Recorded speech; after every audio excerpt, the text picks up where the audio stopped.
અવાજ આવે છે? હા કે ના, કઈક બોલજો. બધાને અવાજ આવે છે પ્રોપર? हाँ सर। ઓકે.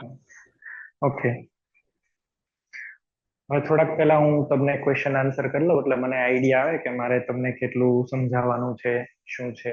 અલગ અલગ સેન્ટરો અહીંયા આગળ અવેલેબલ છે. એક અમદાવાદ સેન્ટર છે, એસ્પાયર પબ્લિક સ્કૂલ છે, અને સુરત ગુરુકુલ છે. તો તમારામાંથી છે એ કેટલાને ઇલેક્ટ્રોનિક કન્ફિગ્યુરેશન ને એવું ચાલી ગયું છે?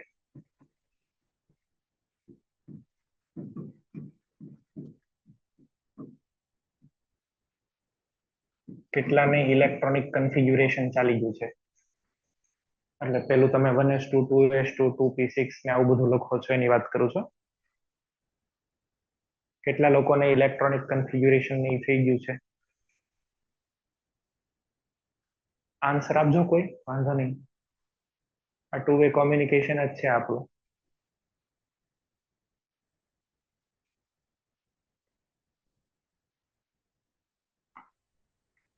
બોલો.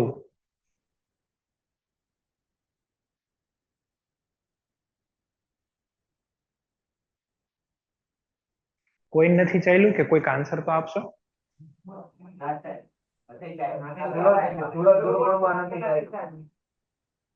તમારો અવાજ હજી પ્રોપર નથી આવતો, કોઈક નજીક આવીને થોડાક બોલો એટલે મને ખ્યાલ આવી જાય. સુરત ગુરુકુલ વાળા બોલે છે, એસ્પાયર વાળા ને અમદાવાદ વાળા. સુરત ગુરુકુળમાં નથી ચાલ્યું. ઓકે, નથી ચાલ્યું. ચાલો, એસ્પાયર ની અંદર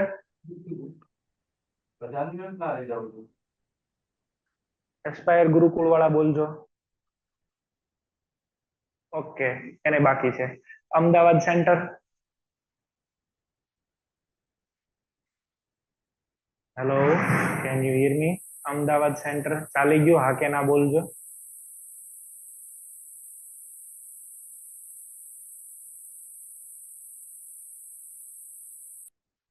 સાઉન્ડ ઓન કરીને આન્સર આપવો જરૂરી છે, કઈ વાંધો નહીં, છોડો.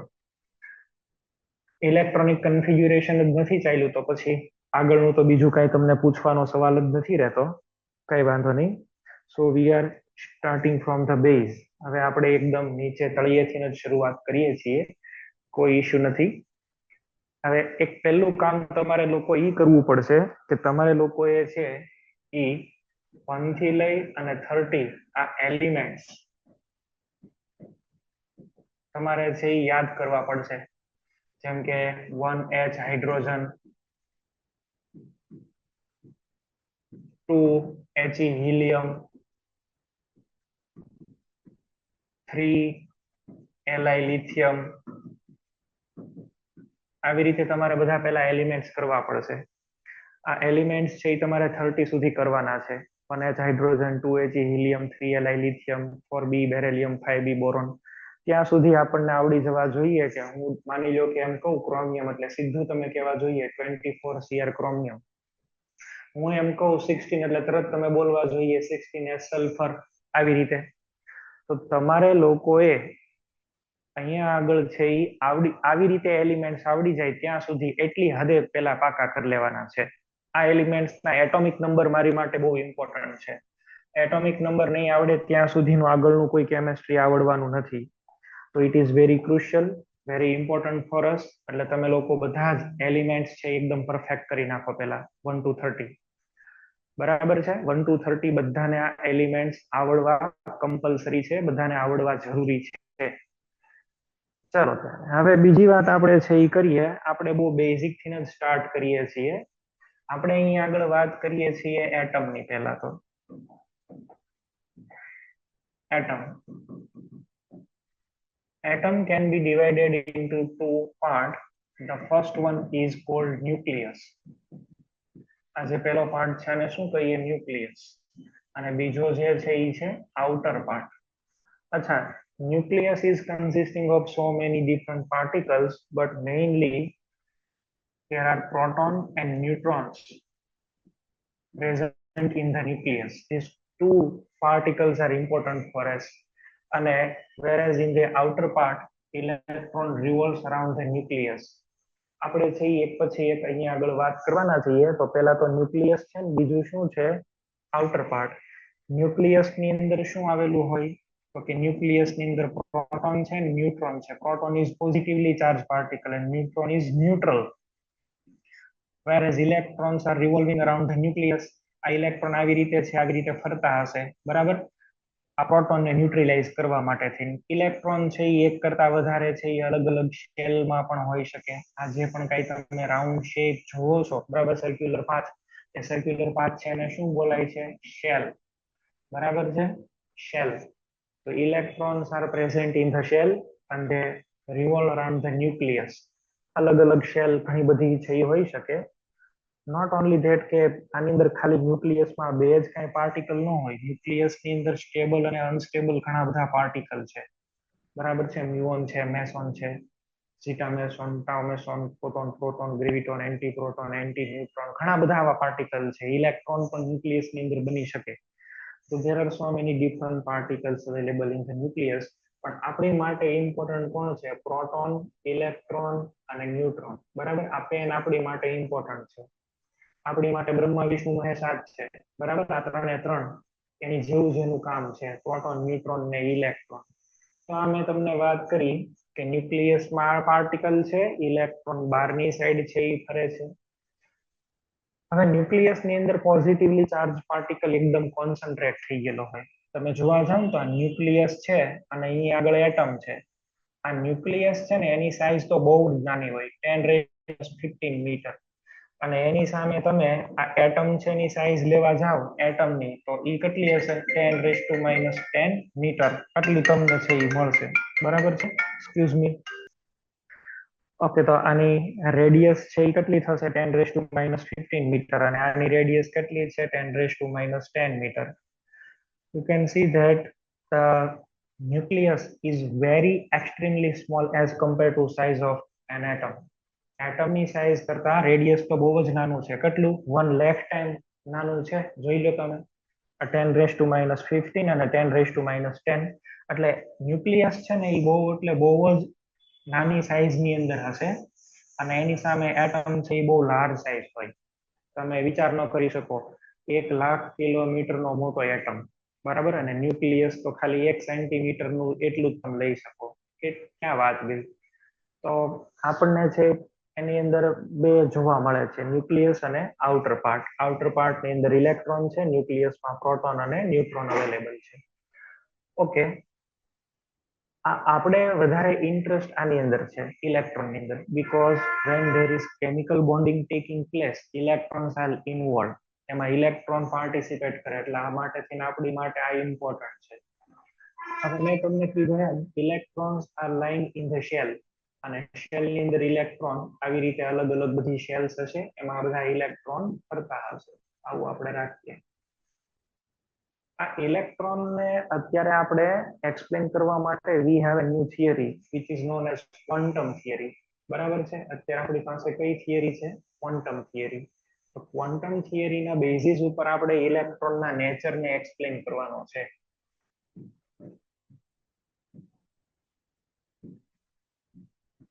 આ ચેપ્ટરમાં તો તમે બહુ ડિટેલમાં ભણવાના જ છો, પણ થોડો ઘણો તમને આઈડિયા આવી દઉં છું.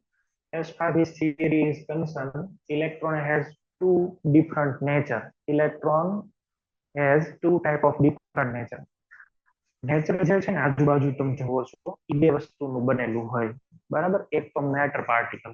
મેટર એટલે જેને તમે સેન્સ કરી શકો, વિચ ઓક્યુપાય સ્પેસ અને હેવિંગ સમ વોલ્યુમ, એ બધું તમને ખ્યાલ છે. હેવિંગ માસ, બધું તમને ખ્યાલ છે. તો એક પાર્ટિકલ છે, એક નેચર જે આવે એનું નામ છે પાર્ટિકલ નેચર. તો પાર્ટિકલ નેચર એટલે માનો કે મારી પાસે અહીંયા આગળ છે એ એક પથ્થર છે. તો આ પથ્થરને હું જો આ બુલેટ છે, બુલેટને ફાયર કરું એટલે આમ સ્ટ્રેટ મોશન જ કરે, સીધે સીધું જ જાય, આમાં કઈ નવું ન આવે, બરાબર. પાર્ટિકલ નેચર છે, સીધે સીધું જ જશે. એક તો આ છે. બીજું જે આવે ને, એક પાર્ટિકલ છે, સેકન્ડ જે છે એ આવશે wave. Wave is a transfer of energy છે, એક ટાઈપની, it is a type of energy. અને ઈ છે એ પ્રોપોગેટ થશે આવી રીતે, ડિસ્ટર્બન્સ થ્રુ આવી રીતે છે એ ક્રેસ્ટ અને થ્રફ થ્રુ છે એ ટ્રાન્સમિટ થાય આ વેવ. તો નેચર છે એમાં બે વસ્તુ હોય. તમે જુઓ ને આજુબાજુ, તમારી આજુબાજુ લાઇટ છે, હેવિંગ વેવ નેચર. અને બીજું તમે જ્યાં બેઠા છો તમારી સામે પેન છે, તો આ બધું શું છે? પાર્ટિકલ ને તમે ફેંકો એટલે એકદમ સ્ટ્રેટ મોશન ની અંદર જાય. તમે પાર્ટિકલ ને નાખો ને આવી રીતે જાય એવું ન બને, બરાબર છે? તો બે ઇલેક્ટ્રોન છે ને એને પાછા બે નેચર હોય, પાર્ટિકલ નેચર પણ છે અને વેવ નેચર પણ છે. એટલે ઇલેક્ટ્રોન છે ને એ બે નું કોમ્બિનેશન છે. Neither purely it is particle ને નોર પ્યોરલી વેવ, બે નું મિક્સ હાઇબ્રિડ છે એક ટાઈપનો, એવું તમે અહીંયા આગળ વિચારી શકો. તો એ ઇલેક્ટ્રોન ખરેખર છે એ જો પાર્ટિકલ હોય ને તો એ શેલમાં પ્રેઝન્ટ છે, પણ સમટાઈમ્સ આપણે એનો છે એ વેવ નેચર પણ ઇમ્પોર્ટન્ટ છે. તો when we consider wave nature, અને વેવ તો પ્રોપોગેટ થઈ જાય છે, એટલે આપણે અહીંયા આગળ જ્યારે પણ ક્યારેય વેવ નેચર ની વાત કરતા હોય ને ત્યારે we are dealing with probability. Okay, any probability આપણે છે એ ચેક કરવી જોઈએ કે ઈ ઇલેક્ટ્રોન છે એ ક્યાં છે around the nucleus in 3 dimensional space. તો 3 ડાયમેન્શનલ સ્પેસ ની અંદર અમુક એવો એરિયા હોય કે જ્યાં તમને ઇલેક્ટ્રોન મેક્સિમમ મળે, probability of finding an electron is maximum in 3 dimensional space. It is called orbital. Sometimes shell is known as orbit, and orbital is the different thing. આ ઓર્બિટ છે અને અહીંયા ઓર્બિટલ છે. ઓર્બિટ છે ને તમે આવી રીતે વિચારી શકો, ન્યુક્લિયસ, અહીંયા આગળ first shell, second shell, third shell, આવી રીતે ઘણા બધા હશે. ચલો એમાં એક્સ એક્સિસ, વાય એક્સિસ અને ઝેડ એક્સિસ, બરાબર છે? અને ઝેડ કહી ગયો, આ વાય કહી ગયો, એક્સ. તો whenever we consider electron in wave motion, તો વેવ ની તરીકે ફરતો હોય એટલે આવી રીતે હોય, જો આવી રીતે આવું. એમાં એવું બની શકે કે ઇલેક્ટ્રોન છે એ અહીંયા આગળ વધારે તમને મળે એક્સ એક્સિસ ઉપર. અમુક વેવ એવા હોય કે they are confined at x axis, some wave which are confined y axis, અમુક y ઉપર મળે, અમુક z ઉપર મળે, અલગ અલગ ઉપર મળતા હોય. તો આટલો જે આ એરિયા છે ને, આ એરિયા છે એને બોલાય ઓર્બિટલ. આ જે આખું તમે આ round, this area is known as orbital. So orbitals are present in the orbital. They are subshell, rather we can say. અને subshell પણ તમે બોલી શકો. subshell એટલે એક ટાઈપના શું છે? ઓર્બિટલ છે. ઠીક છે? તો ઇલેક્ટ્રોન નો વેવ નેચર છે એટલે આપણે એક 3D એરેન્જમેન્ટ પણ આનું જોવાનું છે, અને એની અંદર છે એ બધા અલગ અલગ ટાઈપના ઓર્બિટલ્સ આવેલા હશે, અને એમાં ઇલેક્ટ્રોન નો નેચર કેવો હશે, વેવ નો નેચર છે એ આપણને ઓબ્ઝર્વ થશે. Electrons are present in shell, અને પછી આવશે સબશેલ. આ પણ આપણે છે એ લર્ન કરવાનું થશે. ઓકે, હવે બીજી વાત કરીએ કે ઇલેક્ટ્રોન જે છે એની મોશન. ઇલેક્ટ્રોન છે એ બે ટાઈપની આપણને મોશન છે એ બતાવે છે. The first one is orbital motion. Orbital, that means it is revolving around the nucleus with some velocity. આ ઇલેક્ટ્રોન છે એ આવી રીતે ગોળ ગોળ ફરશે, જોવો તમે, with some speed. Generally any speed કેટલી હશે? તો કે 2000 કિલોમીટર પર સેકન્ડ. 2000 કિલોમીટર પર સેકન્ડ એટલે આ જેવી તેવી સ્પીડ ના કહેવાય. તમે જુઓ ઇન્ડિયામાં ઉપર અહીંયા કાશ્મીર છે, નીચે શું છે? કન્યાકુમારી. કાશ્મીર થી કન્યાકુમારી એક્ઝેક્ટ ડિસ્ટન્સ કેટલું છે? 2000 જ છે. ઇલેક્ટ્રોન કાશ્મીરમાં હોય તો બીજી જ સેકન્ડે ક્યાં પહોંચી જાય? કન્યાકુમારીમાં. એક જ સેકન્ડ, એને કઈ વાર ન લાગે. આ સ્પીડ છે, પણ આ સ્પીડ છે ને બહુ ઓછી સ્પીડ છે. તમે એમ કહેશો સાહેબ 2000 કિલોમીટર પર સેકન્ડ, અને તોય ઓછી સ્પીડ, તો ઓછી સ્પીડ કહેવાય ને. લાઇટ ની સ્પીડ શું છે? 3 × 10⁸, બરાબર ને, મીટર પર સેકન્ડ. હવે આ સ્પીડ છે એ તો કલાકની અંદર છે એ શું થશે? 3 લાખ કિલોમીટર પર સેકન્ડ. 3 લાખ કિલોમીટર પર સેકન્ડ, 3 લાખ કિલોમીટર ને આમાં 2000 કિલોમીટર, બહુ ડિફરન્સ આવ્યો ને. ક્યાં 2000 ને ક્યાં 3 લાખ રૂપિયા, પૈસા તો 3 લાખ જ વધારે કહેવાય. આમાં તમે વિચારી શકો કે આની સ્પીડ છે એ છે પણ આટલી બધી સિગ્નિફિકન્ટ નથી વિથ રિસ્પેક્ટ ટુ લાઇટ. આ ઇલેક્ટ્રોન રિવોલ્વ કરશે આવી રીતે. જે આમાં એનો પ્યોરલી પાર્ટિકલ નેચર આપણે લીધો છે ને, એમાં એ ફરશે, બરાબર છે? તો આને આપણે છે એ કહેશું ઓર્બિટલ મોશન. તો ઓર્બિટલ મોશન શો કરે છે. બીજું, considering electron as a matter particle, electron also rotates in its own axis. Electron છે ને, ઇલેક્ટ્રોન એ પોતાની જ એક્સિસ ની ઉપર રોટેટ કરે આવી રીતે. હવે ઈ જે રોટેશન થાય એક્ઝેક્ટ પેલો ટોપ કેમ ફરતો હોય ભમરડો ગરિયો બરાબર છે આ ટોપ જે છે ઈ કેવો પોતાની મોશન ઉપર આવી રીતે આમ ફરતો હોય ટોપ બરાબર ક્લોકવાઇઝ એન્ટી ક્લોકવાઇઝ જેમ ફરે એમ પણ અહીંયા આગળ કેમ આપણો આ પંખો છે ફેન બરાબર ઈ પણ એક એક્સિસ ની ઉપર રોટેટ કરે છે તો it is rotating about the axis આ જે ઇન્ટરનલ એક્સિસ ને અબાઉટ જે રોટેશન થાય છે it is called spin rotation આને છે એ શું બોલાય સ્પિન તો બીજી આની પાસે કઈ મોશન હશે ઇલેક્ટ્રોન ને બોલો સ્પિનિંગ મોશન બરાબર છે સ્પિન ઓર્બિટલ ની અંદર તો ફરે જ છે હારે પોતે એની એક્સિસ ઉપર ફરે છે એટલે કેમ આ ટોપ છે એ પોતાની એક્સિસ ઉપર તો ફરે ને આમાં ગોળ ગોળી ફરતો હોય આમાં હાલતો હોય એટલે ઓલ ઓવર બે ને આપણે જો કમ્બાઈન કરીને જોઈએ તો ઇલેક્ટ્રોન છે આવી રીતે થતો હશે અહીંયા ઇલેક્ટ્રોન છે આવી રીતે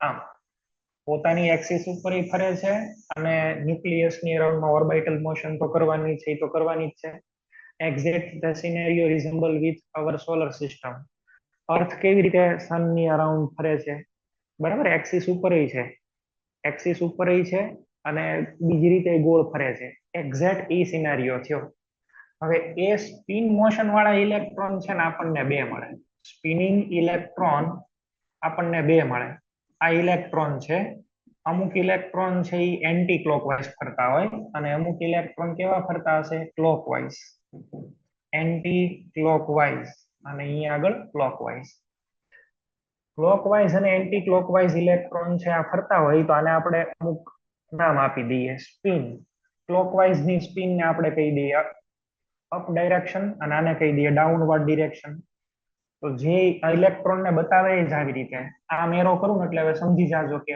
ઉપરની ક્લોકવાઇઝ સ્પિનિંગ ઇલેક્ટ્રોન છે આવી રીતે હું લખું એટલે એવું સમજી લેવાનું કે આ ડાઉનવર્ડ એરો જાય છે તો એન્ટી ક્લોકવાઇઝ સ્પિનિંગ ઇલેક્ટ્રોન છે આ ઇલેક્ટ્રોન નું નોટેશન જ છે બરાબર up and down side arrows are used to describe the electrons with proper spin આ સમજી જવાનું અને કઈ કોરસ્પોન્ડિંગ સ્પિન છે એ જોઈ લેવાની તમારે અચ્છા મેથેમેટિકલી આને આવી રીતે લખાય અપસાઇડ એરો હોય તો +1 આ એક આપણે સાઇન કન્વેન્શન કન્સિડર કરેલી છે ક્વોન્ટમ ની અંદર અહીંયા -1 આવું લખાય સ્પિન +1 એટલે ક્લોકવાઇઝ ફરે છે ઇલેક્ટ્રોન -1 સ્પિન એટલે એન્ટી ક્લોકવાઇઝ ફરે છે ઇલેક્ટ્રોન અને whenever such electrons rotating and electrons are charged particle moving the charged particle can create magnetic field around them જે ચાર્જ પાર્ટિકલ મોશનમાં હોય ને હંમેશા મેગ્નેટિક ફિલ્ડ ક્રિએટ કરે તમારે લોકો 10th માં આવ્યું હશે થંબ રૂલ ને એવું બધું તમે લોકો 10th માં શીખતા હશો તો અહીંયા આગળ છે એ આપણે એવું સમજવાનું આ ઇલેક્ટ્રોન એની જે એક્સિસ ઉપર રોટેટ કરે છે તો it can create some magnetic field અને એ જે મેગ્નેટિક ફિલ્ડ છે ને આપણે આવી રીતે છે એ વિચારી શકીએ જુઓ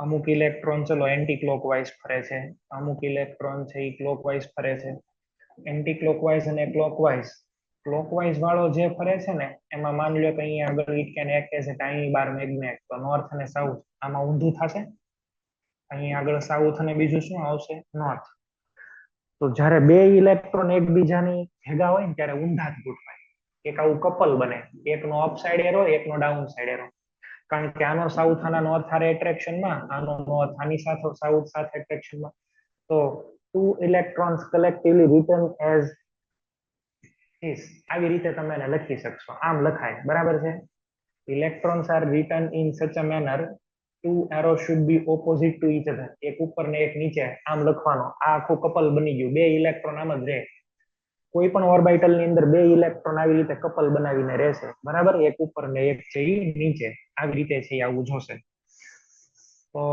આ પણ આપણે છે એ સમજ્યા સ્પિનિંગ ઇલેક્ટ્રોન છે તો એમાં બે ટાઈપની સ્પિન છે એક સ્પિન કઈ છે તો કે સાહેબ +1 બીજી સ્પિન કઈ છે -1 પ્લસ સ્પિન 1 ને અપસાઇડ એરો થી બતાવે આનો મીનિંગ શું થાય ક્લોકવાઇઝ ડાઉન સાઇડ એરો થી બતાવું તો anti clockwise sometimes it is called alpha electron આને કહેવાય બીટા ઇલેક્ટ્રોન એવું પણ આપણે કહી શકીએ તો આપણે ક્વોન્ટમ થિયરીના બેઝિસ ઉપર આપણે છે આખું ડિસ્ક્રિપ્શન જોયું એટોમિક મોડેલનું એટોમ જે છે એને બે પાર્ટમાં આપણે ડિવાઈડ કર્યા એક ન્યુક્લિયસ અને બીજા શું છે આઉટર પાર્ટમાં આપણી માટે ઇમ્પોર્ટન્ટ પાર્ટિકલ કયા છે?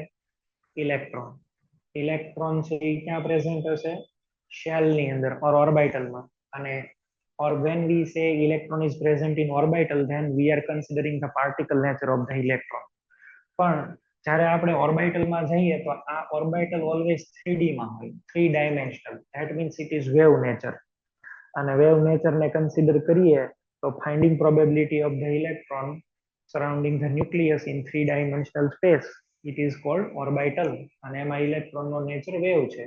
મોશન બે ટાઈપની બતાવશે, ઓર્બિટલ અને બીજી કઈ છે? સ્પિન. તો આ આપણે એક બેઝિક મોડેલ એટમ નું છે એ શીખ્યા, બરાબર? આવી રીતે એટમ છે એ હોય. આ આપણને એટલો ખ્યાલ હોવો જોઈએ, આટલું તો બેઝિક આવડવું જ જોશે. નેક્સ્ટ, ધીમે ધીમે આપણે લેવલ અપ જતા જશું. હવે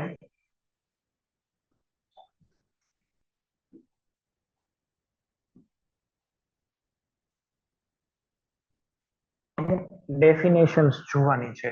પહેલું છે એટોમિક નંબર.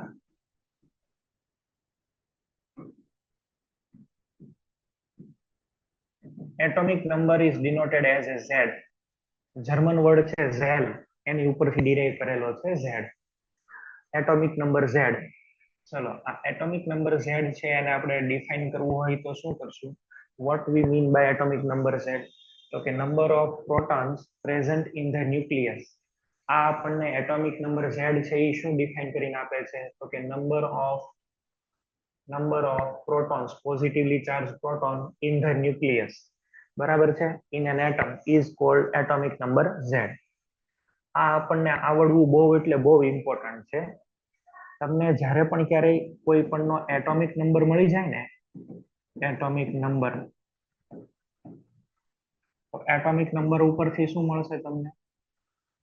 એટોમિક નંબર ઉપર એટલે એટોમિક નંબર તમને કોનો આઈડિયા આપશે? It gives number of proton ના નંબર, બરાબર છે? પ્રોટોન નંબર ખબર પડી જાય. અચ્છા, પ્રોટોન ખબર પડી જાય તો એની atom would like to attain electrical neutrality. કોઈ પણ એટમ ને તો ઇલેક્ટ્રિકલી ન્યુટ્રલ જ રહેવું હોય. તો as far neutral atom is concerned, number of protons and number of electrons are same. So the number of proton equal to number of electron. Electron ના number પણ સેમ રહેશે. Atomic number તમને proton નો idea આપશે, proton જેટલા આટલા સામે electron. એકવાર electron ના નંબર ખબર પડી જાય પછી તમને ખબર પડે ઇલેક્ટ્રોનિક કન્ફિગ્યુરેશન.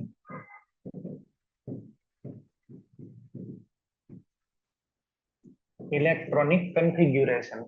અને ઇલેક્ટ્રોનિક કન્ફિગ્યુરેશન તમને એકવાર આવડી જાય પછી તમે આઈડિયા લગાવી શકો કે કેવી રિએક્શન કરશે, which chemical reaction it will tend to do. બરાબર છે? કઈ કેમિકલ રિએક્શન છે એને કરવી છે એને ગમશે. કેમિકલ રિએક્શન કરશે એટલે એની અંદર બોન્ડ્સ બનશે. કયા કયા બોન્ડ બની શકે? કોવેલેન્ટ બની શકે, આયોનિક બોન્ડ બની શકે, મેટાલિક બોન્ડ બની શકે. તો આ બધું જે કંઈ અહીંયા આગળ પોસિબલ છે એ અલ્ટિમેટલી ખબર ક્યારે પડે તમને? આપણે આમાં ઇન્ટરેસ્ટેડ છીએ, બરાબર છે? આ આપણે જાણવાનું છે કઈ કેમિકલ રિએક્શન કરશે. એ ખબર ક્યાંથી પડે? ઇલેક્ટ્રોનિક કન્ફિગ્યુરેશન ઉપર. કન્ફિગ્યુરેશન ક્યારે ખબર પડશે? ઇલેક્ટ્રોનના નંબર ખબર હોય તો કેમ? ઇલેક્ટ્રોનના નંબર ક્યારે ખબર પડશે? પ્રોટોનના નંબર ખબર હોય તો. પ્રોટોનના નંબર ક્યાંથી ખબર પડશે? એટોમિક નંબર ઉપરથી. અને એટલા માટે મેં તમને પહેલા જ એવું કીધું કે બધાએ એટોમિક નંબર બધાના છે એ પાકા કરી નાખવાના છે, કાંઈ બાકી નથી રાખવાનું. 1 to 30 આવડવા કમ્પલસરી. એ નહીં આવડે તો બાકીનું નહીં આવડે. કેમેસ્ટ્રી જરૂરી છે, કરી નાખશો. ચલો, તો આપણે ફર્સ્ટ ડેફિનેશન ની વાત કરતા હતા, atomic number. Atomic number Z. આ એટોમિક નંબર Z તમને શું ડિનોટ કરે છે બોલો? તો કે number of proton in an atom or ion, or number of electron in the neutral atom. અહીંયા આ વર્ડ બહુ અગત્યનો છે. એટમ જો ન્યુટ્રલ હોય તો જ એની અંદર ઇલેક્ટ્રોન ને પ્રોટોન સરખા હોય, નહીતર ન હોય. અચ્છા, એ સેમ ન હોય તો એને તો આપણે શું બોલીએ છીએ? આયન, બરાબર? અને આનો તમને આઈડિયા છે, માની લો કે હાઇડ્રોજન છે તો હાઇડ્રોજન માટે Z ઇઝ ઇક્વલ ટુ 1 છે. મીનિંગ શું કરશો? ફોર ન્યુટ્રલ એટમ 1 પ્રોટોન અને એની બહાર છે એ આઉટર પાર્ટમાં 1 ઇલેક્ટ્રોન. માનો કે હું Fe ની વાત કરું છું તો Fe માટે Z ઇઝ ઇક્વલ ટુ 26 છે. તો what we mean by this number? શું આપણે કહી શકીએ બોલો? 26 ન્યુક્લિયસમાં પ્રોટોન અને એની સામે 26 શું હશે? ઇલેક્ટ્રોન. ચલો હું અહીંયા આગળ 29 લખું કોપર. આનો શું મીનિંગ થાય? ન્યુક્લિયસમાં 29 પ્રોટોન અને એની બહાર છે એ 29 ઇલેક્ટ્રોન. આવું સમજવાનું તમારે. જેટલા પ્રોટોન હોય ને એટલા જ સામે ઇલેક્ટ્રોન હોય. જેટલા પ્રોટોન એને બેલેન્સ કરવા, ચાર્જને નલિફાઈ કરવા માટે સામે એટલા જ શું આવેલા છે? ઇલેક્ટ્રોન. તો આપણને છે એથી ખ્યાલ આવી જશે. બરાબર છે. હવે વાત છે એ કરીએ બીજી આયન્સની. માનો કે પ્રોટોન અને ન્યુટ્રોન છે એ સરખા નથી તો એને કહેવાય આયન. બરાબર. અને આયન ની અંદર છે એ બે આવે, એનાયન અને કેટાયન. આયન ક્યારે બને? તો કે number of proton is not equal to number of electron. આમાં બે આવશે. એક કયો આવે? એનાયન. બીજું કયું આવે? કેટાયન. અચ્છા, એનાયન એટલે નેગેટિવ ચાર્જ વધારે છે. તો પ્રોટોન ઓછા છે ને ઇલેક્ટ્રોન વધારે છે. કેટાયન ક્યારે હોય? પોઝિટિવ ચાર્જ વધારે ને ઇલેક્ટ્રોન ઓછા હોય. માનો કે મારી પાસે સોડિયમ છે. ચલો સોરી ફોર ડિસ્ટર્બન્સ. એટલે અહીંયા આગળ છે આપણી પાસે સોડિયમ છે. માનો કે આ સોડિયમ છે એમાંથી એક ઇલેક્ટ્રોન જતો રહ્યો. આનો આપણી પાસે આપણને ખબર છે સોડિયમ માટે થઈને Z ઇઝ ઇક્વલ ટુ 11 છે. આનો મીનિંગ શું થાય? પ્રોટોન કેટલા છે? તો કે સાહેબ 11. ઇલેક્ટ્રોન કેટલા થશે? 11. આ કે ન્યુટ્રલ છે, ચાર્જ નથી એટલે 0. હવે એક ઇલેક્ટ્રોન વયો ગયો છે. પ્રોટોન તો ન્યુક્લિયસમાં હોય ને, એ તો 11 ના 11 જ છે. અને ઇલેક્ટ્રોન કેટલા થઈ જશે? 10. સમજો કેટલા પ્રોટોન વધારે છે ઇલેક્ટ્રોન કરતા? તો કે 1. તો આની ઉપર ચાર્જ શું આવશે? +1. પ્રોટોન વધારે છે ઇલેક્ટ્રોન કરતા, બરાબર, કેટાયન બનશે Na+1. જેટલા ઇલેક્ટ્રોન છે એ પ્રોટોન વધારે થશે ને એટલો ચાર્જ ડેવલપ કરવાનો ત્યાં. માનો કે અહીંયા આગળ આવેલું છે Mg. આમાં Z ઇઝ ઇક્વલ ટુ 12 છે. પ્રોટોન કેટલા થશે? 12. ઇલેક્ટ્રોન કેટલા થશે? તો કે સાહેબ 12. આમાંથી માનો કે બે ઇલેક્ટ્રોન જતા રહ્યા. શું બનશે? Mg. પ્રોટોન કેટલા? તો કે ઈ તો 12 જ, પણ ઇલેક્ટ્રોન કેટલા? હવે તો બે વયા ગયા એટલે 10. કેટલા વધારે છે? 2. તો અહીંયા ચાર્જ શું આવશે? 2. જેટલા ઇલેક્ટ્રોન છે ને એટલો પોઝિટિવ ચાર્જ એ મૂકતા જાય. બરાબર છે. It leaves behind the same number of positive charge as the number of electrons goes. જેટલા નંબર ઓફ ઇલેક્ટ્રોન લોસ થાય એટલા જ અહીંયા આગળ પ્લસ ચાર્જ ડેવલપ થાય. and this process is known as oxidation process. કે ના, આ પ્રોસેસ છે ને શું કહીએ છીએ આપણે? Oxidation process. આવું આપણે કહીએ છીએ કે નહીં? તો આ ઓક્સિડેશન પ્રોસેસ છે એની વાત કરીએ આપણે. ઇન જનરલ કહીએ તો ચલો આ મેટલ. માનો કે આમાંથી n ઇલેક્ટ્રોન જતા રહ્યા. કયો ચાર્જ આવશે? M+n. આવું થશે. M+n. આવું બનશે. એનાયન ની વાત કરી લઈએ આપણે.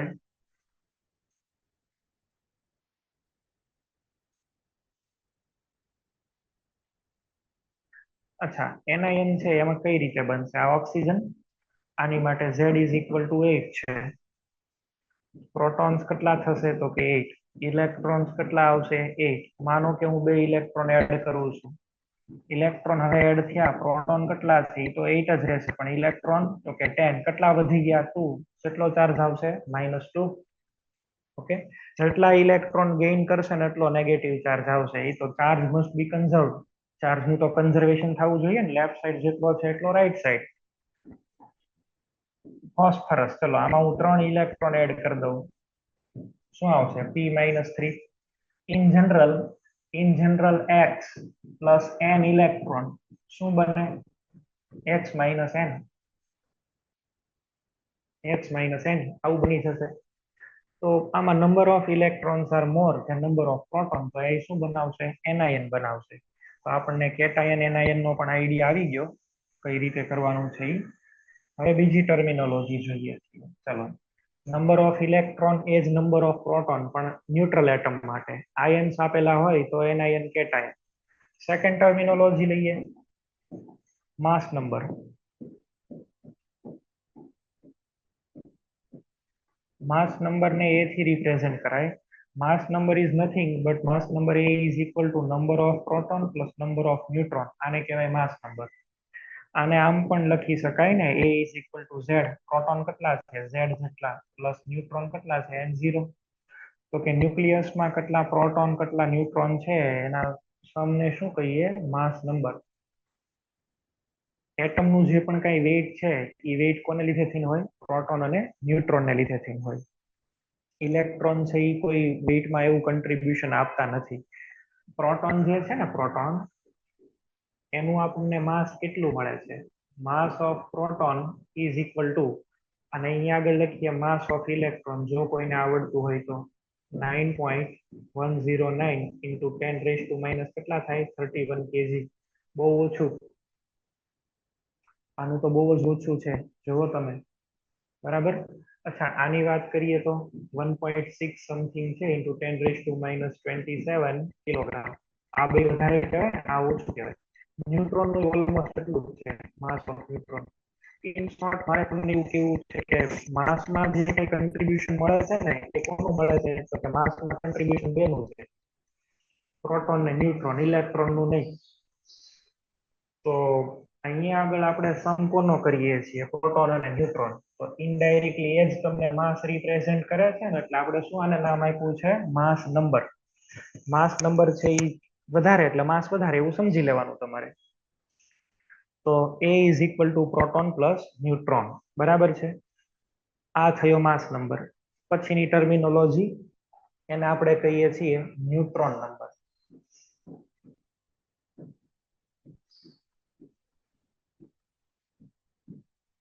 Neutron number. અચ્છા, ન્યુટ્રોન નંબર ને આપણે છે એ ડિનોટ કરીએ છીએ n0 થી. આ ન્યુટ્રોન નંબર આપણને કઈ રીતે મળશે? આ તો ખબર છે ને, a is equal two p plus, અથવા તો અહીંયા z લખી દો, પ્લસ n0. તો n0 ઇઝ ઇક્વલ ટુ શું થશે? a minus z. Neutron number is equal to a minus z. Number of neutron present in the nucleus, એને આપણે કહીએ છીએ neutron number. Number of proton present is atomic number. બેયનો sum તો mass number. Okay, ત્રણ અલગ અલગ terminology આપણે જોઈ. Now we will focus on the representation of any chemical species. કોઈ પણ કેમિકલ સ્પીસીસ નું રિપ્રેઝન્ટેશન કઈ રીતે થાય? તો રિપ્રેઝન્ટેશન આવી રીતે થાય. x is the chemical symbol. ઉપર લખવાનો છે a, નીચે લખવાનો છે z. ઉપર ABCD માં a આવે, નીચે z આવે, એવું યાદ રાખવાનું. a છે એ તમને શું રિપ્રેઝન્ટ કરશે? આ a છે એ તમને શું રિપ્રેઝન્ટ કરે છે? જો નીચે આગળ રિપ્રેઝન્ટ કરશે પ્રોટોન ના નંબર. અહીંયા પ્રોટોન અને ન્યુટ્રોન બે. આવું કહી શકો ને. કોઈ પણ સ્પીસીસ ને આવી રીતે લખવાની. ફોર એક્ઝામ્પલ, સોડિયમ માટે થઈને આવી રીતે રિપ્રેઝન્ટ કરતા હોય છે 11Na23. નાવ છે આમાં z કેટલા છે બોલો? તો z થશે 11. z11 હોય તો પ્રોટોન કેટલા હશે ન્યુક્લિયસમાં? 11. અચ્છા, આમાં ઇલેક્ટ્રોન કેટલા થશે? ન્યુટ્રલ છે, જો ઇલેક્ટ્રોન પણ કેટલા આવશે? 11. અચ્છા, આમાં a કેટલા છે? 23. a 23 હોય તો એ તો પ્રોટોન અને ન્યુટ્રોન બે થઈને 23 ને. પ્રોટોન એમાં 11, તો ન્યુટ્રોન કેટલા હશે? Remaining number neutron. ન્યુટ્રોન કેટલા થઈ જશે? 12. બધું આઈડિયા મળી ગયો લ્યો. આમાંથી બધું આઈડિયા આવી ગયો એકો એક. તો રિપ્રેઝન્ટેશન આવી રીતે કરવાનું છે. આ એક ટાઈપનું રિપ્રેઝન્ટેશન છે. બરાબર છે. ચાર્જ હોય તો તમે ચાર્જ લખી શકો. આમાં તો કોઈ ચાર્જ નથી એટલે એની વાત નથી. ચાર્જ માટે આપણે શું કરશું? જો ચાર્જ માટે સિમ્પલી આવું કહી શકીએ, charge is equal to proton minus electron. આટલો ચાર્જ ડેવલપ થાય. પ્રોટોન વધારે તો કેટાયન, ઇલેક્ટ્રોન વધારે તો એનાયન. સિમ્પલ છે. આપણે આમાં પ્રેક્ટિસ કરીએ થોડીક. આની થોડી ઘણી પ્રેક્ટિસ કરવાની જરૂર છે આપણે. ચલો, હું એક ટેબલ બનાવું છું આવી રીતે.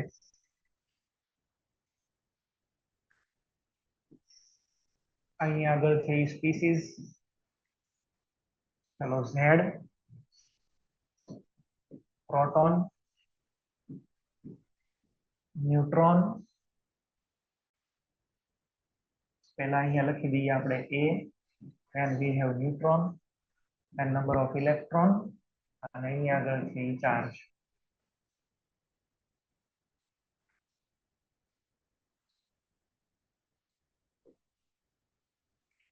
અલગ અલગ તમને છે એ સ્પીસીસ આપેલી હોય તો એની માટે તમે આ લખી શકો. બરાબર છે? જો મને પેલું અહીંયા આગળ આપ્યું છે, ચલો 12 24 mg + 2. શું લખાય આમાં? ઝેડ કેટલા થશે? તો કે સાહેબ 12. ઝેડ 12 તો પ્રોટોન 12. એ કેટલા આપેલા છે? 24. ન્યુટ્રોન કેટલા થશે? a - z 12. ઇલેક્ટ્રોન +2 ચાર્જ છે, 2 ઇલેક્ટ્રોન ઓછા છે તો ઇલેક્ટ્રોન કેટલા આવશે? 10. પ્રોટોન 2 વધારે છે એટલે ચાર્જ તો ત્યાં +2 દેખાય જ છે. આમ સોલ્વ કરવાના થાય તમારે, આવી રીતે સોલ્વ કરવાના છે. ચલો અમુક આપું છું તમને, try your self. 35 Br80 -1, 8 oxygen 16 - 2, 92 uranium 235 +6. ચલો આ બધા સોલ્વ કરી નાખો. અત્યારે જ બધા સોલ્વ કરશો. અલગ અલગ આપણે છે એ ડેફિનેશન્સ લર્ન કરી છે. પેલું છે atomic number Z. Atomic number Z શું બતાવે છે? નંબર ઓફ પ્રોટોન ત્રીજો in the nucleus or number of electron in neutral atom. Neutral atom ની અંદર છે એ આપણને ઇલેક્ટ્રોન ના નંબર છે કે તો number of proton is equal to number of electron in neutral atom.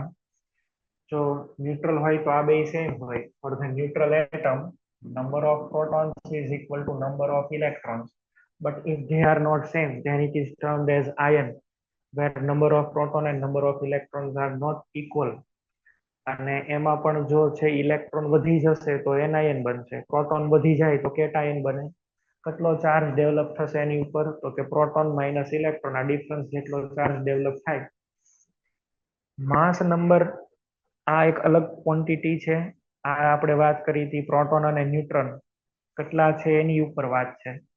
Number of proton plus number of neutron આ બે ભેગા થઈને આપણને શું બનાવશે? Mass number. તો mass number A is equal to Z plus N0. આવી રીતે આપણને છે એ મળશે. ન્યુટ્રોન નંબર એટલે number of neutron present in the nucleus.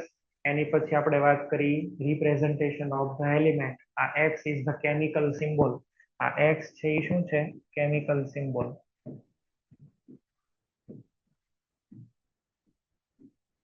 તો કેમિકલ સિમ્બોલ Z અને A. હવે કોઈ પણ એલિમેન્ટ તમને આવી રીતે લખીને આપી દેશે એ લોકો, કોઈ પણ એલિમેન્ટ. બરાબર છે? માનો કે ચલો આમ આપ્યું છે 8 ઓક્સિજન 16 - 2. તો આમાંથી તમને જોઈને ખબર પડવા જોઈએ નીચે શું છે? Z. તો Z કેટલા થશે? 8. Z 8 છે તો પ્રોટોન પણ કેટલા હશે? 8.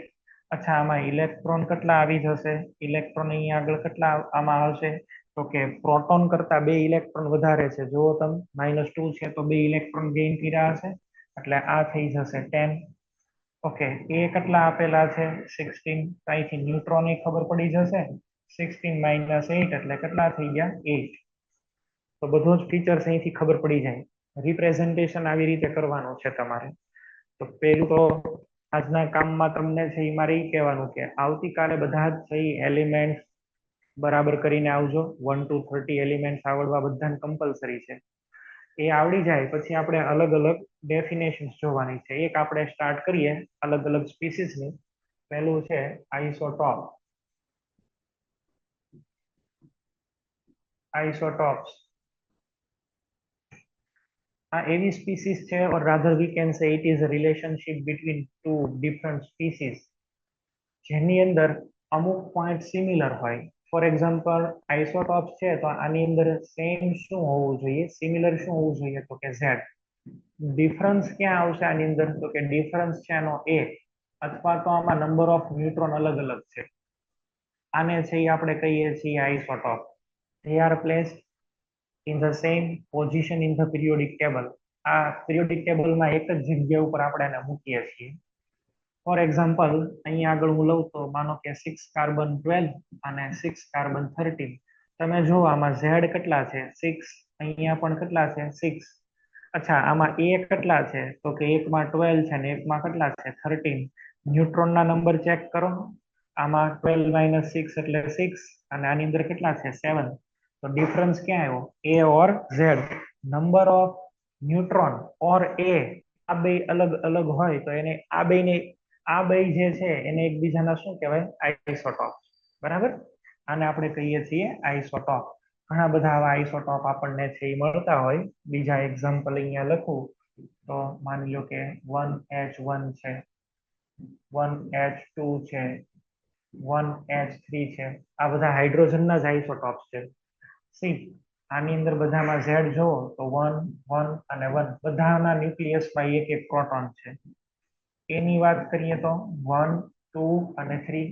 ન્યુટ્રોન જો આમાં હાઇડ્રોજનમાં ન્યુટ્રોન છે જ નહીં. આની અંદર એક ન્યુટ્રોન છે અને આની અંદર બે ન્યુટ્રોન છે. આને આપણે હેવી હાઇડ્રોજન કહીએ છીએ. બરાબર છે. આ બેને sometime it is represented as deuterium. આને આપણે હાઇડ્રોજન કહીએ છીએ અને ડ્યુટેરિયમ કહીએ છીએ. ડ્યુટેરિયમ આને બોલીએ છીએ આપણે tritium. Deuterium and tritium. Heavy water આવે D2O, બરાબર, તેમાં આનો યુઝ થાય. ટ્રિટિયમ પણ એક બહુ એનર્જીનો મોટો સોર્સ છે. ટ્રિટિયમ તો અર્થ ક્રેસ્ટમાંથી બહુ જ ઓછા પ્રમાણમાં મળે છે. આમ તો મળે જ નહીં એવું કહી શકીએ, બહુ ઓછું એનું એક્સટેન્ટ છે. હાઇડ્રોજન, ડ્યુટેરિયમ અને અહીંયા આગળ tritium. Ultimately they are same element but with different mass, એવું તમે કહી શકો. આ છે બધા એલિમેન્ટ, આ કાર્બન છે ને આ કાર્બન જ છે, પણ એનો માસ અલગ અલગ છે. જો બરાબર, સેમ એલિમેન્ટ ડિફરન્ટ ઇન માસ, એને આપણે છે એ શું કહી શકશું આઇસોટોપ્સ. તો આઇસોટોપને આવી રીતે આપણે છે એ અલગ કરતા હોઈએ. આ વાત કરી મેં તમને શેની કરી આઇસોટોપની વાત કરી. બરાબર છે. આઇસોટોપની અંદર સેમ શું હશે Z. ડિફરન્સ ક્યાં આવશે A અને ન્યુટ્રોનમાં. ન્યુટ્રોન નંબર અલગ અલગ એટલે માસ તો અલગ જ થશે. બરાબર છે, આવું થવું જોઈએ. ચાલો આઇસોટોપ્સમાં આઈડિયા આવી ગયો કઈ રીતે જોવાનું છે. ઘણા બધા આઇસોટોપ્સ છે એ તમને મળી રહે. આઇસોટોપ્સની લીધે થઈ અને weight of the atom increase થઈ જાય. બરાબર, આનો પણ આપણે આઇસોટોપ્સનો કેમેસ્ટ્રીમાં યુઝ કરશું. ચલો નેક્સ્ટ બીજી ટર્મિનોલોજી આપણે છે એ જોઈ લઈએ. સેકન્ડ, આઇસોબાર. આઇસોબાર છે એ એવી સ્પીસીસ છે, આ ડિફરન્ટ એલિમેન્ટ હોય. એટલે અહીંયા આગળ છે એ પેલા તો ડિફરન્સ આવી જશે શેની અંદર તો કે Z માં. એલિમેન્ટ જ અલગ અલગ. પેલા તો same element with different in mass એવું હતું. અહીંયા આગળ છે એ શું સેમ રહેશે, અહીંયા સેમ રહેશે A. ડિફરન્સ ક્યાં આવી જશે, આમાં ડિફરન્સ આવી જશે Z માં અને ન્યુટ્રોન બે ની અંદર. એલિમેન્ટ અલગ અલગ પણ એનું માસ સેમ, તો એને શું કહેવાય આઇસોબાર. ફોર એક્ઝામ્પલ માન લો કે 6 કાર્બન 14 અને 7 નાઇટ્રોજન 14. આ અલગ અલગ એલિમેન્ટ થયા કે નહીં, માસ એના સેમ છે. એ જો તો આની અંદર 14, આમાં 14. અચ્છા Z ની વાત કરો, આમાં 6, આની અંદર કેટલો 7. ન્યુટ્રોન પણ અલગ અલગ હશે કે નહીં. ન્યુટ્રોન કેટલા થશે અલગ અલગ થશે. આમાં ન્યુટ્રોન કેટલા થશે 8, આમાં કેટલા થયા 7. તો ડિફરન્સ ક્યાં આવશે ન્યુટ્રોનની અંદર અને પ્રોટોનના નંબરની અંદર. વેઇટ સેમ હોય, two different elements having same weight are term as isobar. આને એકબીજાના આઇસોબાર કહેવાય. આઇસોબાર એક ટાઈપનો રિલેશનશિપ છે that can be established between two different elements having same mass. એવું આપણે કહી શકીએ. માસ નંબર સેમ એમાં જોઈ શકો. આવા તમે પણ તમારી જાતે છે એ ઘણા બધા બીજા બનાવી શકો, તમને જે આઈડિયા આવતો હોય એ. બરાબર છે, આ છે એ તમે બનાવી શકો. માનો કે ચલો મારી પાસે આવી રીતે છે 19 પોટેશિયમ 14, પછી 20 કેલ્શિયમ 14. અચ્છા આર્ગોન પણ આવી રીતે મળી શકે હો, 18 આર્ગોન 14. જો વેઇટ એલિમેન્ટ બધા અલગ અલગ છે પણ એના વેઇટ કેવા છે સેમ છે. સેમ વેઇટ હોય અને એલિમેન્ટ્સ અલગ અલગ હોય એટલે કે Z અલગ અલગ હોય તો આને આપણે છે એ શું કહીએ છીએ આઇસોબાર. આ સ્પીસીસ નો પણ છે આપણે યુઝ કરશું બધી જગ્યાએ. આઇસોબાર છે, આઇસોટોપ છે, આ આપણે છે એ જોયું. પહેલામાં નામાં ડિફરન્સ ક્યાં થયો? પહેલામાં એલિમેન્ટ સેમ છે, એલિમેન્ટ એકના એક જ છે. આની અંદર તો એલિમેન્ટ જ અલગ થઈ ગયા. પહેલામાં જો બધા હતા તો હાઇડ્રોજન જ હતા તો કાર્બન જ હતા, બરાબર. હજી આમાં એક્ઝામ્પલ લખી દઉં, ચલો. માનો કે યુરેનિયમ 92 યુરેનિયમ 235, 92 યુરેનિયમ 238, 92 યુરેનિયમ 235 છે ને આ 238 છે, બરાબર છે. 238, 235 elements are same but having different weight. અને આની અંદર different elements having same weight, એને છે આપણે શું કહીએ છીએ? આઇસોબાર. આવું આપણે કહી શકશું, બરાબર. આ ક્લિયર? આમાં પણ ઘણા બધા એક્ઝામ્પલ તમારે જે સેટ કરવા હોય એ બધા ટાઈપના એક્ઝામ્પલ છે એ તમને મળી શકે. માની લો કે 28 નિકલ 59, અચ્છા 27 કોબાલ્ટ 59, આવું મળે, પોસિબલ છે. અલગ એલિમેન્ટ છે પણ એના માસ નંબર જો સેમ છે. માસ નંબર સેમ એટલે એને આ કહેશું. અહીંયા આપણે માસ ને તે માસ નંબર એવું કહી દઈએ છીએ, બરાબર છે.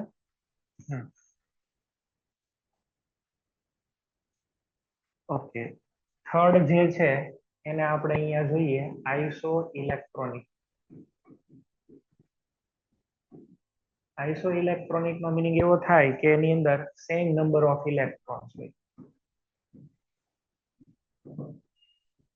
આ સેમ નંબર ઓફ ઇલેક્ટ્રોન્સ થી એટમ પણ હોઈ શકે, મોલેક્યુલ પણ હોઈ શકે, આયન્સ પણ હોઈ શકે, કોઈ પણ એની વચ્ચેનો રિલેશનશિપ છે.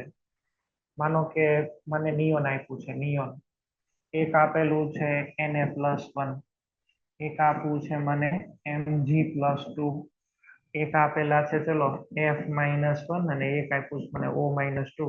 નિયોનમાં કેટલા ઇલેક્ટ્રોન? 10. સોડિયમમાં કેટલા પ્રોટોન?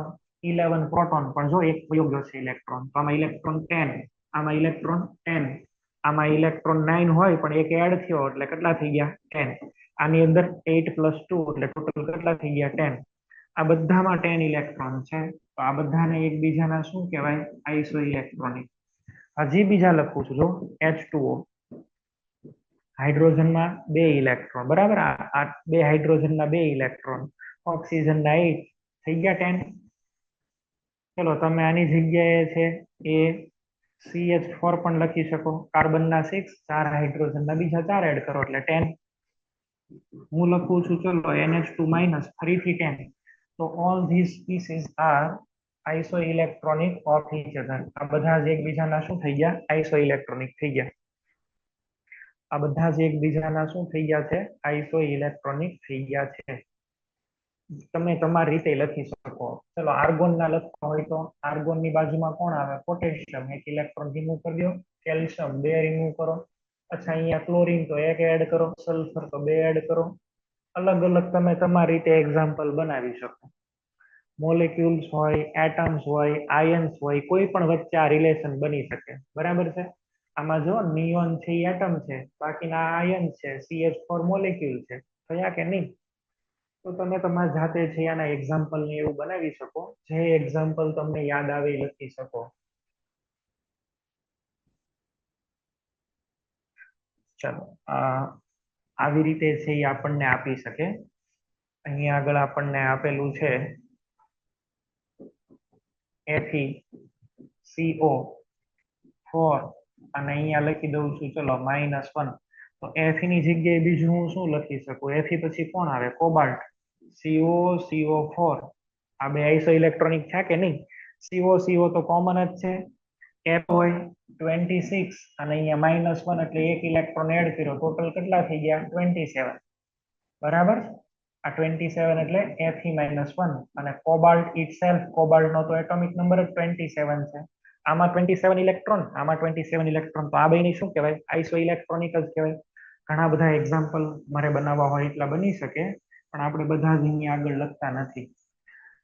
તો આજે આપણે અહીં સુધી રાખીએ છીએ. મેં તમને મોડર્ન એટોમિક થિયરીની ડિસ્કશન કરી, પછી આપણે અમુક ટર્મિનોલોજી છે એ શીખ્યા, બરાબર. એની અંદર એટોમિક નંબર, પછી માસ નંબર, ન્યુટ્રોન નંબર, આ કઈ રીતે બધા ફાઇન્ડ આઉટ કરાય, રિપ્રેઝન્ટેશન ઓફ કેમિકલ સ્પીસીસ જોયું. એની પછી આપણે છે એ શીખ્યા આઇસોટોપ, પછી આઈસો 12 અને લાસ્ટમાં આપણે શીખ્યા આઈસો ઇલેક્ટ્રોનિક. હજી 2 ટર્મિનોલોજી આપણે લર્ન કરવાની છે, પણ એ તો હવે નેક્સ્ટ લેક્ચરમાં લર્ન કરશું. બધાએ રોજનું કામ રોજ કરી નાખવાનું, તો જ આ આવડશે. બરાબર? અને એની સિવાય પછી નહીં આવડે. એટલે બધાએ કેમેસ્ટ્રીમાં તો દરરોજ થઈ જ જવું જોઈએ. આ તમે એક લેક્ચર મિસ કરશો ને એટલે આગળ પછી નહીં આવડે. એટલે બધાએ ડેઈલીનું વર્ક થઈ જવું જોઈએ. ડે ટુ ડે કામ પતી જાય તો જ આગળ તમે કાંઈક નવું લર્ન કરી શકો, નહીંતર નવું લર્ન નહીં કરી શકો. બરાબર છે? ઓકે, અહીંયા આગળ આપણું આપણે રાખી દઈએ છીએ. આવતીકાલે આપણે મળશું ત્યારે આગળ છે એ કન્ટિન્યુ કરશું. હોમવર્ક છે એ તમારે લોકોએ બોર્ડ વર્ક કરવાનું. પહેલા ઇનિશિયલ ફેઝમાં તો તમે જેટલું બનશે એટલું બોર્ડ વર્ક ને એવું સરસ કરશો એટલું તમને આવડતું જશે. પછી બાકીનું છે એ ધીમે ધીમે હું તમને હોમવર્ક પણ આપતો જઈશ. બરાબર છે? ચાલો, આટલું રાખીએ છીએ. Thank you.